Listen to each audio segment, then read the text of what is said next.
Physiotherapy clinic में मौजूद है। मेरा नाम मोहम्मद लईक है। मैं फिजियोलॉजिक फिजियोथेरेपी टीम का एक मेंबर हूँ और आज हमारे साथ मौजूद हैं डॉक्टर आसिफ और डॉक्टर अदनान। दोनों जो हैं वो फिजियोलॉजिक फिजियोथेरेपी टीम के मेंबर्स हैं। तो आज हम लोग इनसे कुछ क्वेश्चंस करेंगे जो कि रिगार्डिंग होंगे बैक पेन से, यानी कि कमर का दर्द। कमर के दर्द में जो है हम लोग पहले डॉक्टर आसिफ से पूछेंगे कि कमर का दर्द क्या है। सर। बिस्मिल्लाहिर्रहमानिर्रहीम। बहुत शुक्रिया डॉक्टर लाइक। आज जो टॉपिक है इसमें बहुत सारी हमारी पॉपुलेशन कमर के दर्द से अफेक्टेड होती है और मुख्तलिफ़ थेरेपीज़ वो ट्राई करते रहते हैं। तो कमर का दर्द बेसिकली हम बात करेंगे कि है क्या। कमर के निचले हिस्से में, जिसको हम लंबर स्पाइन बोलते हैं, और जहाँ से कूलों की हड्डियाँ आके कमर के साथ जुड़ती हैं, वहाँ पे एक जोड़ बन रहा होता है जिसको SIJ बोलते हैं। उस हिस्से में अगर दर्द है तो उसको लोअर बैक पेन कहते हैं। कमर के गर्दन से लेके नीचे टेल बोन तक कमर होती है, तो इसमें डिफरेंट एरियाज़ में बैक की पेन हो सकती है। अपर बैक में भी हो सकती है, लोअर बैक में भी हो सकती है। लेकिन जो लोअर बैक की पेन है, यानी कि कमर दर्द के निचले हिस्से, कमर के निचले हिस्से की जो दर्द है, ये ज़्यादा कॉमन है और इसकी बेशुमार वजूहात हो सकती हैं। और डिफरेंट एज ग्रुप्स ऐसे हैं जो कि ज़्यादा इस पेन से अफेक्टेड होते हैं, और बहुत सारे ऐसे प्रोफेशंस हैं जिनमें ये पेन ज़्यादा होने के चांसेस होते हैं।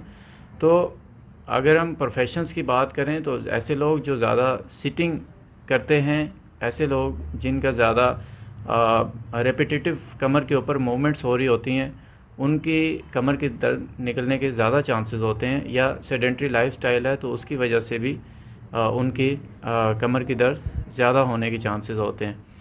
और इसकी बेशुमार वजूहात हो सकती हैं। मसल्स का अकड़ाव हो सकता है, मसल्स के अंदर उसके वीकनेस हो सकती है। नीचे स्किन के नीचे एक तह होती है जिसको हम फेशिया बोलते हैं, अगर उसका अकड़ाव हुआ है तो उसकी वजह से भी कमर दर्द हो सकती है। ज़्यादा सीवियर मोरों की वजह से भी हो सकती है, जिसको हम डिस्क हर्निएशन या डिस्क प्रोट्रूजन एक्सट्रूजन बोलते हैं। शैटिका हो सकता है इसकी, अगर निचले हिस्से में ज़्यादा मसला आ गया मोरों में तो। जी बहुत बहुत शुक्रिया डॉक्टर आसिफ। उसके बाद डॉक्टर अदनान, मैं आपसे एक क्वेश्चन करना चाहूँगा कि इसके क्या साइन एंड सिम्टम्स हम लोगों को क्या नज़र आते हैं एक बैक पेन में। बैक पेन, जिसको हम कमर का दर्द कहते हैं, इसके बहुत ही वाज़े आपको इलामात नज़र आएंगी, जिसमें फॉर एग्ज़ाम्पल जब आप सो के उठते हैं तो आपकी कमर का अकड़ावपन आ जाता है, या सम टाइम ऐसे होता है कि हम आगे झुकते हैं कोई चीज़ उठाने के लिए या कोई काम करने के लिए, तो हमें कमर में दर्द शुरू हो जाती है। या फिर सम टाइम ऐसे होता है कि ज़्यादा देर खड़े रहने से, अमूमन टीचर्स के अंदर जो ज़्यादा देर खड़े होकर लेक्चर देते हैं उन लोगों में, या जिनका काम है ज़्यादा देर के खड़े होने का, उन लोगों में, या ज़्यादा सीटिंग करने वाले जैसे हमारे आजकल के सॉफ्टवेयर डेवलपर्स हैं, तो इन सब में कांस्टेंट पोस्चर की वजह से ये पेन का बढ़ जाना एक अलामत होती है।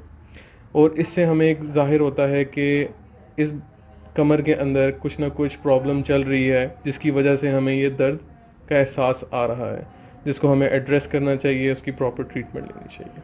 ठीक हो गया, बहुत शुक्रिया डॉक्टर आसिफ। आपसे एक क्वेश्चन है कि अब इसके कॉजेज़ वगैरह हम लोग क्या करेंगे, कॉजेज़ क्या होते हैं बैक पेन के, या किस वजह से हम लोगों को कमर दर्द जो है वो होती है। बिस्मिल्लाहिर्रहमानिर्रहीम। कमर के दर्द के बेशुमार वजूहात हो सकते हैं।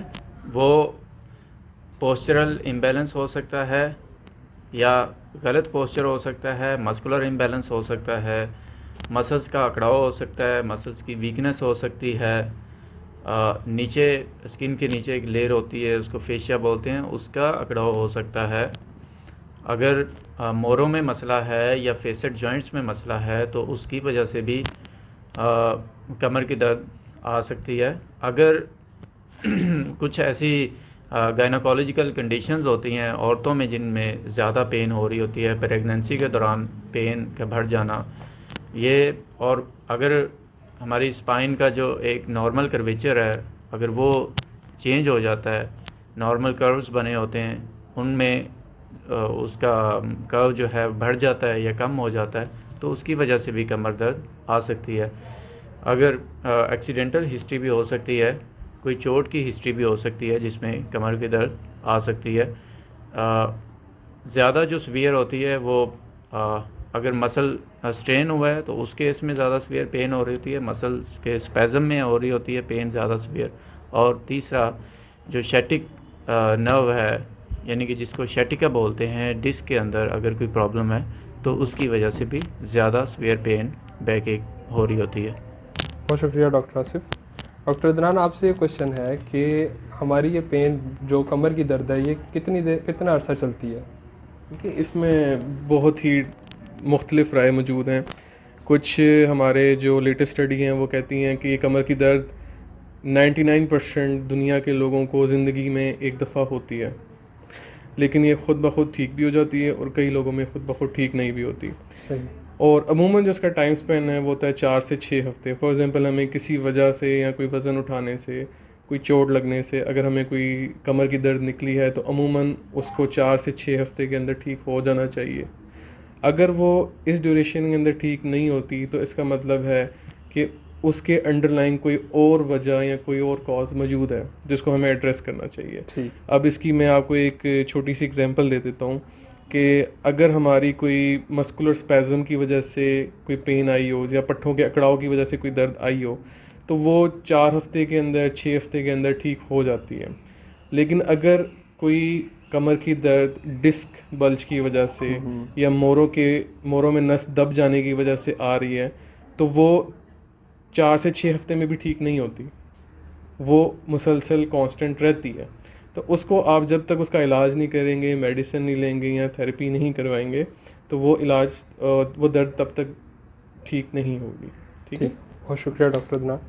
डॉक्टर आसिफ, आपसे ये क्वेश्चन है कि हमें कैसे पता चलेगा कि ये दर्द जो हम लोग को कमर की हो रही है ये मस्कुलर है या कोई बोन का हम लोग को इशू आ गया या कोई कंप्रेशन आ गया जिस वजह से ये कमर का दर्द हो रहा है? इसके लिए जो जब हम डायग्नोज़ करते हैं तो उससे पहले हम बेसिकली असेसमेंट करते हैं। तो असेसमेंट के दौरान मुख्तलिफ़ टेक्निक्स होते हैं जो हम यूज़ करते हैं। हाथों के ज़रिए पैल्पेट करके हम देख लेते हैं। दूसरा, कुछ टेस्ट्स होते हैं जिनको ऑन द स्पॉट हम असेसमेंट के दौरान ही करते हैं, तो उससे हमें अंदाज़ा हो जाता है कि ये मसल्स की वजह से पेन हो रही है या नीचे डिस्क की वजह से हो रही है या बोन की वजह से आ रही है पेन। ठीक है, बहुत शुक्रिया। डॉक्टर अदनान, आपसे क्वेश्चन है कि क्या हम लोग को जब कमर का दर्द हो तो उसमें सर्जरी करवानी चाहिए या नहीं, या सर्जरी से रिलेटेड कुछ इसके बारे में हमें बताएं। देखिए, कमर की दर्द फॉर एग्जांपल हमें हुई है तो हम डायरेक्ट सर्जरी करवाने तो नहीं चले जाएंगे ना। जी बिल्कुल। तो इसका अगर हम अमेरिकन बोर्ड को देखें तो एक प्रॉपर स्टेप वाइज इसका एक पैटर्न है जिसके थ्रू आपने इसकी ट्रीटमेंट को लेके चलना है। ठीक। फॉर एग्जांपल, अगर आपको सबसे पहले कमर की दर्द हुई है तो आपने सबसे पहले विदाउट मेडिसिन कोशिश करनी है कि ये खुद ब खुद हील हो जाए। अगर वो ठीक नहीं होती तो आप इसको सपोर्टिवली फिजियोथेरेपी के थ्रू कंसल्ट करके या फिजियोथेरेपी के थ्रू इसको मैनेज करने की कोशिश करते हैं।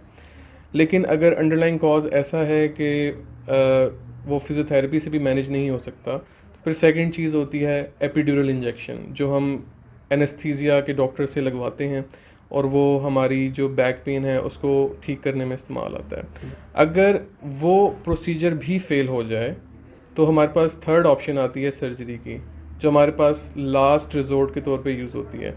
बिकॉज सर्जरी के बाद कोई अदर ऑप्शन नहीं है, surgery is always the last resort, तो उसको हमेशा हमें लास्ट पे अवेल करना चाहिए और कोशिश करनी चाहिए कि पहले कम से कम मेडिसिन, कम से कम इंजेक्शन और फिजियोथेरेपी के ज़रिए इस चीज़ों को हैंडल किया जाए। हम लोग इस चीज़ को कैसे बचा सकते हैं अपनी कमर की दर्द को कि ये ना हो हम लोग को? एक नॉर्मल पॉपुलेशन में आप क्या समझते हैं इसमें क्या होना चाहिए? बिस्मिल्लाहिर्रहमानिर्रहीम। बहुत सारी प्रिकॉशनरी मेजर्स हैं जो हम ले सकते हैं और हम कमर के दर्द से बच सकते हैं। सबसे पहले पोस्चर आता है।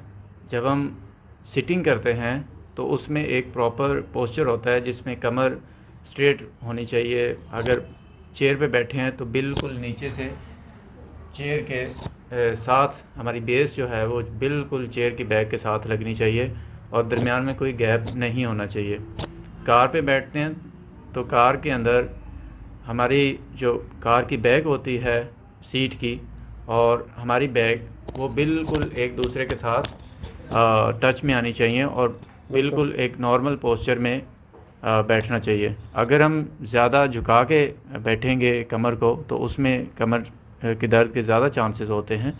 और दूसरा, अगर हम लेट रहे होते हैं तो लेटते हुए ऐसे पोस्चर्स अवॉइड करने चाहिए या ऐसा मैट्रेस अवॉइड करना चाहिए जिसके अंदर हम धंस के सोते हैं और उसके अंदर फिर स्टिफनेस और कमर की दर्द ज़्यादा होती है। इसके अलावा लंबा जो है वो अगर हमने सफ़र करना है तो उसमें बहुत सारे हमारे पास पेशेंट्स ऐसे भी आते हैं जो कहते हैं डॉक्टर साहब हम 6 घंटे 8 घंटे गाड़ी चला के आए हैं, उसके बाद से हमारी टांगें सोई हुई हैं, अभी तक जो है ना हमारी दर्द बेहतर नहीं हुई और कमर की शदीद दर्द हो रही है। तो उसमें मैं ये सजेस्ट करता हूँ कि हर 2 से 3 घंटे बाद आप किसी जगह पे किसी स्पॉट पे उतर के थोड़ा सा चल लें या चाय पीनी है चाय पिएं और उसके बाद फिर आप अपने दोबारा से सफ़र शुरू करें। तो लंबा सफ़र एक ही गो में करने से उसको डिफरेंट इंटरवल्स पे अगर कर लेंगे, शॉर्ट इंटरवल आप 10 मिनट की ब्रेक ले लें, 15 मिनट की ब्रेक ले लें और उसके बाद अपनी जर्नी को दोबारा रिज्यूम कर लें तो बहुत ज़्यादा बेहतर है।